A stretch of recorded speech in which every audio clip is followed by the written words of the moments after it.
Greetings, history buffs. Today we embark on a captivating journey to the island of Bohol, Philippines, during the tumultuous Spanish era. We delve into the story of Francisco Dagohoy, a man whose unwavering spirit ignited the longest rebellion in Philippine history, a testament to the Boholano people's fierce resistance. Imagine Bohol in the early 18th century. Lush, verdant hills rolled across the island, dotted with traditional villages. The Boholano people thrived on a way of life centered around communal living, subsistence farming, and a deep respect for nature. However, this idyllic existence was disrupted by the arrival of the Spanish in the late 16th century. Spanish colonization imposed a new order.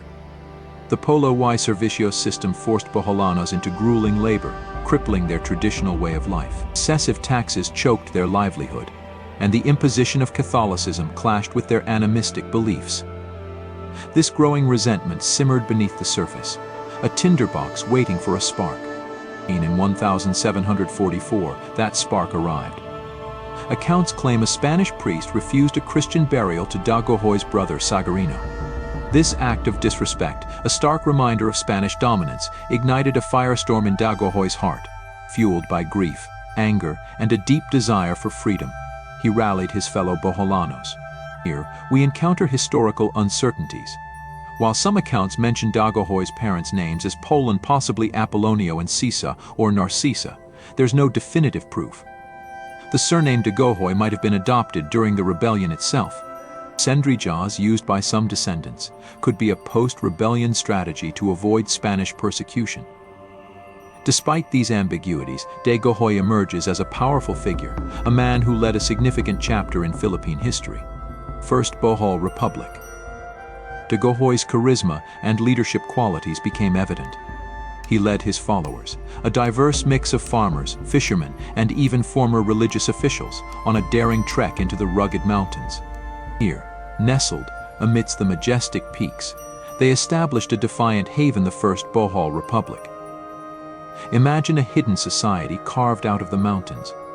Families farmed fertile clearings, children played amidst the whispers of ancient trees, and warriors trained relentlessly, all united in their defiance of Spanish authority. But the Republic wasn't just about resistance. To sustain themselves for decades, they relied on a strong sense of community and self-sufficiency.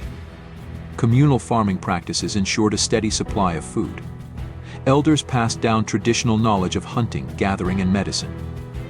This self-reliance became a cornerstone of the rebellion's success. Guerrilla warfare. The Spanish forces, clad in heavy armor and unfamiliar with the dense jungles, faced a formidable foe. Dagohoy's forces, unlike conventional armies, excelled in guerrilla warfare. Their intimate knowledge of the treacherous terrain became their greatest weapon. Imagine Spanish soldiers facing deadly ambushes, their enemies seemingly vanishing into thin air. Spanish response. News of the rebellion reached Manila. The Spanish authorities responded with a two-pronged approach.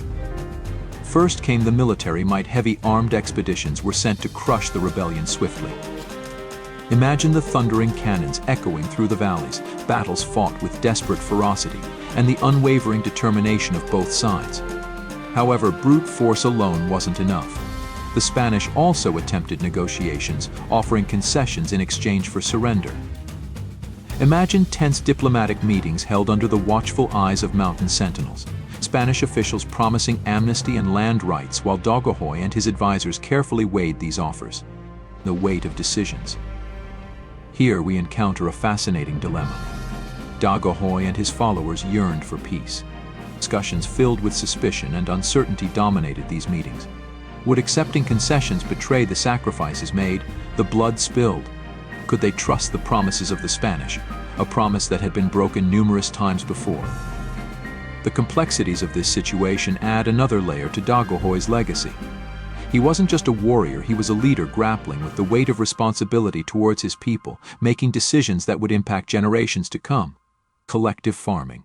Beyond the battles and strategies, a critical element of success for the First Bohol Republic was their reliance on communal farming practices. Imagine fertile fields nestled within hidden valleys, where families worked together to grow rice and vegetables. This ensured food security, allowing the rebellion to sustain itself for decades. It also highlighted a core principle that the Boholanos weren't just fighting for freedom but building a new way of life based on self-reliance and cooperation. Caves and legends. A network of caves, shrouded in mystery and legend, served as Dagohoy's headquarters. Some accounts speak of hidden passages within these caves, connecting land and water, allowing the Boholanos to vanish into the very heart of the mountain. These natural fortresses provided a safe haven for the rebels, a place where strategies were formed and weary warriors found solace. Imagine Spanish soldiers venturing into these shadowy caverns, haunted by the whispers of unseen foes and the fear of the unknown. Legends grew around these caves, depicting Dagohoy with mystical abilities. Stories claim he possessed amulets, granting him the power to jump from hilltop to hilltop and to appear and disappear at will. These tales, passed down through generations, fueled the spirit of the rebellion. Francisco Dagohoy's life.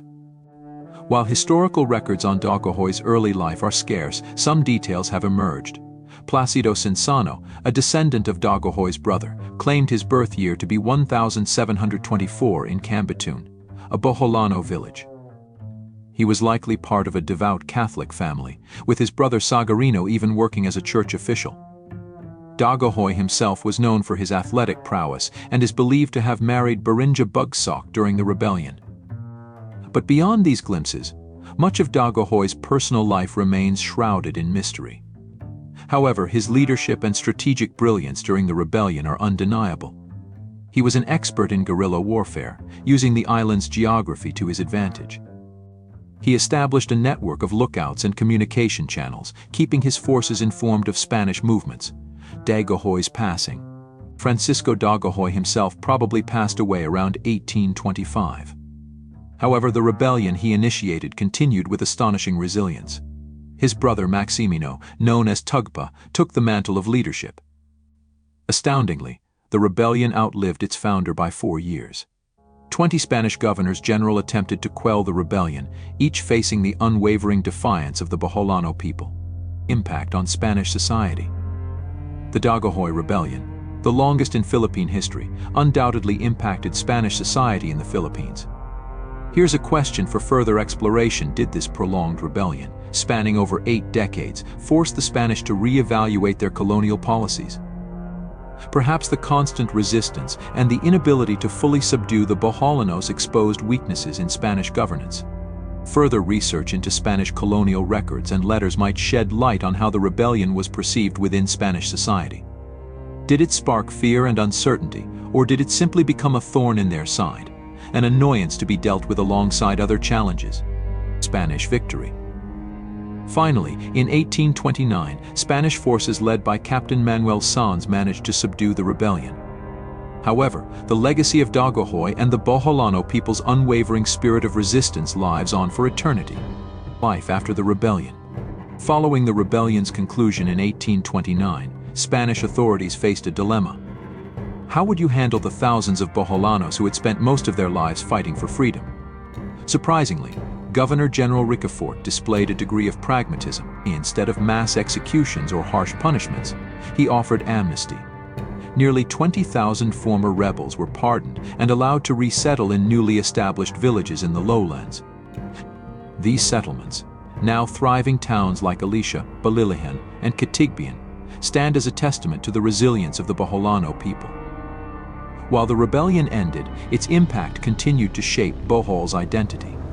The spirit of resistance against oppression became deeply ingrained in the local consciousness. This spirit continues to manifest in various ways, from a strong sense of community to a fierce determination to protect their land and cultural heritage. Legacy of Dagohoy. Dagohoy's legacy is multifaceted. He is hailed as the leader of the longest rebellion in Philippine history, a symbol of unwavering resistance against colonial rule. His guerrilla tactics and strategic use of the Boholano terrain became a blueprint for future resistance movements. Beyond military prowess, Dagohoy's legacy lies in his vision of a free and self-sufficient Bohol. The First Bohol Republic, with its emphasis on communal farming and self-reliance, served as a prototype for a new social order. Dagohoy's memory lives on. Dagohoy's name is immortalized throughout Bohol. The town of Dagohoy stands as a constant reminder of his bravery. A historical marker near Magtangtang Cave, believed to be his former hideout, pays homage to his leadership. But more than monuments and markers, Dagohoy's legacy lives on in the hearts and minds of the Boholano people. His story is woven into their folktales, passed down through generations. He is a symbol of their unwavering spirit, a reminder that even in the face of overwhelming odds, the fight for freedom can endure. The story of Francisco Dagohoy and the Dagohoy Rebellion is more than just a historical footnote. It's a testament to the enduring human desire for liberty, a testament to the ingenuity and resilience of a people fighting for their land and their way of life.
Don't forget to subscribe for more exciting journeys through the past.